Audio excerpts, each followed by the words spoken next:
मित्रांनो, आपण एक सोलापूर जिल्ह्यामध्ये पूर्ण महाराष्ट्रामध्ये एक धुमाकूळ घातलाय. या पट्ट्यानं तुम्हाला सांगतो, मी सगळ्या सोशल मीडियावर पाहतोय की संपूर्ण महाराष्ट्रामध्ये धुमाकूळ घातलाय की गड्यानं 8 वर्ष सलग स्टेट बोर्डाचं महाराष्ट्र स्टेट बोर्डाची परीक्षा दिली. 8 वर्ष.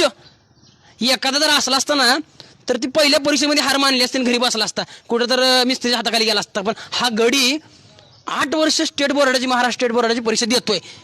ह्या विद्यार्थ्यामध्ये काहीतरी विशेष आहे आणि समोरच्या महाराष्ट्रामध्ये विद्यार्थी ती त्यांनी बी काहीतरी घेण्यासारखं आहे की न हार मानता काहीतरी करून दाखवण्याची जिद्द ठेवली पाहिजे. न हार मानता आपण 1000 वेळा अपयश येऊ द्या, एक वेळ तर विजय नक्की मिळेल ना, ह्या उद्दिष्टाने आपण प्रयत्न करत राहिला पाहिजे. आपण एक त्यांना विचारूया. आपण भाऊ नमस्कार. तुला छोटासा अभिनंदन तुला 10वीमध्ये तू भरघोस उत्तीर्ण, म्हणजे 10वीमध्ये चांगल्या प्रकारे मार्क मिळवल्याबद्दल तुला अभिनंदन तुझे. पहिली गोष्ट अशी की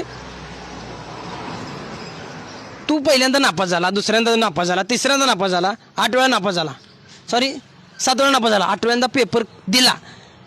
त्यामध्ये तुला मोलाचे योगदान कोणाचे लाभले आहे? आमच्या सरांचे आणि सगळ्या मित्रपरिवारांचे.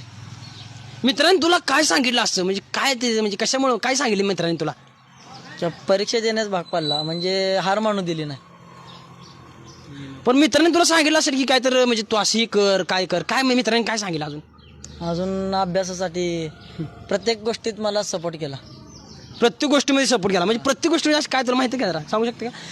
पण असं ती काय अडचण नाही आहे. बरं, आता तुला टोटल किती विषय होते रे, आठवते का? 6 झालं. 1 मिनिट बघते. 6 विषय. कोणता विषय अवघड जाते वाटतं तुला, असं काय वाटतंय? मला इंग्रजी. बर. सगळ्या विषयाला तुला किती मार्काचे सांगू शकशील? गणितला आणि इंग्रजीला फक्त 35 आहेत, बाकीला 49, 50 आणि 40, 38. बर. तुझ्यामध्ये काहीतरी विशेष आहे. तू संपूर्ण महाराष्ट्रामध्ये धुमाकूळ घातलाय. 8 वेळा परीक्षा दिली तू गड्या, मी मानतोय तुला, आणि तू न हार मानता तुझ्यात काहीतरी विशेष आहे. तू काहीतरी या भारतामध्ये धुमाकूळ घालणारा असा विद्यार्थी मला असं दिसतोय.